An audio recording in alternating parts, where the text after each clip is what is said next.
Hi guys, আসসালামু আলাইকুম। সবাই কেমন আছেন? অবশ্যই কমেন্টস করে জানাবেন। স্ক্রিনে দেখতেছেন মামুরে আমার। আজকে অনেক দিন পর আমি আর আমার মামু নদীর ওই পার গেছিলাম তো কবুতর প্রেমী কিছু ভাই ব্রাদার দেখা করবার। দেখা সাক্ষাৎ করছি।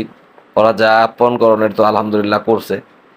তো যাই হোক, সময় ওইদিকে পার হয়ে গেছে, কারণ হয়তো আমার মামু পোলাও গেরান হই না, কয় মামু ওইদিক থেকে খাওয়া যান। আমি কই পোলাও খাইবি? খাওয়াইলে গেলাম একটা কন্ডিশন। কয় কি? তোর খাওয়াইতে হইব। কয় আচ্ছা ঠিক আছে, চলেন না আপনি আগে। তো যায়া খাইবার বসে মামু বাইক না মোরগ পোলাওর অর্ডার দিছি। মোটামুটি খাইলাম, পোলাওটা খারাপ না। পোলাওটা ভালো আছিল, কিন্তু ওকে সার্ভিসটা সরু, একদম স্লো সার্ভিস। অনেক কি করুম, এই দুপুর বেলা রোদ মধ্যে মনে করেন আপনার যা লাগছিল খিদা, খায়া ফেলাইলাম। ভরপুর করলাম, খাইছি। ওর পর ওই মোরগ পোলাও দেখে আবার খাইবার পাই গেলাম গা। যাই হোক, খায়া খোয়া মনে করেন আপনার যায়া আর কি করুম, মামু বাইক না আবার টুকু টুকু করতে করতে আঙ্গুর আশাবাজার আয়া করলাম। যাই হোক, অনেকদিন পর রকির লগে গেলাম কোনো জায়গায় ট্যুরে। ধন্যবাদ ভিডিওটা দেখার লেগা।